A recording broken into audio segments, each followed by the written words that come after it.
आप देख रहे हैं पूर्वांचल। नमस्कार दोस्तों, बनारस से प्रियंका गांधी और मोदी का आमना सामना हो सकता है।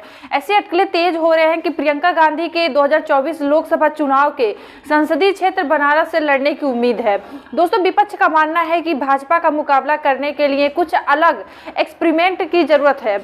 इसी में से एक एक्सपेरिमेंट ये आया है कि बनारस से मोदी के खिलाफ इंडिया अलायंस का एक उम्मीदवार जो कि बहुत ही मजबूत इमेज रखता हो, एक मजबूत प्रत्याशी उसे मैदान में उतारा जाएगा।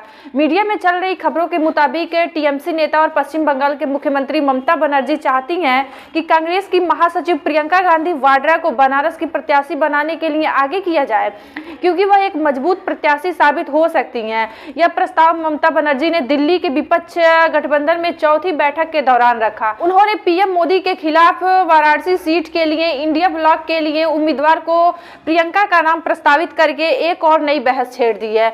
बहस ये है कि क्या अब प्रियंका गांधी ही बनारस चुनावी रण में उतरने वाली हैं? क्या प्रियंका गांधी मोदी को टक्कर दे पाएंगी? दोस्तों, 2014 के आम चुनाव में बनारसी से आम आदमी पार्टी के अरविंद केजरीवाल पीएम मोदी के खिलाफ मैदान में उतरे थे, लेकिन 3,37,000 मतों से बड़े अंतर में वह भी हार गए थे।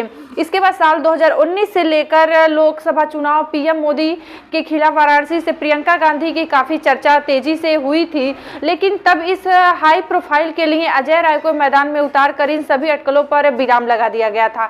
लेकिन फिर से एक बार रॉबर्ट वाड्रा ने बयान के बाद अजय राय ने भी एक बयान दिया है। उन्होंने कह दिया कि प्रियंका गांधी जहां से चाहे वहां से चुनाव लड़ सकती हैं।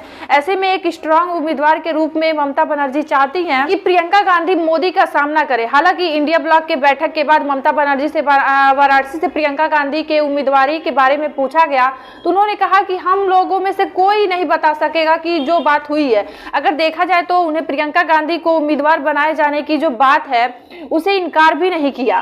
पूरी तरीके से 4 साल पहले जब प्रियंका गांधी के बनारस से चुनाव लड़ने की खबर आई थी दोस्तों, तो तब उन्होंने ये भी कहा था कि जब भी अगर पार्टी निर्णय लेगी, जो भी उनका निर्णय होगा, वह चुनावी शुरुआत करने के लिए भी तैयार होंगी।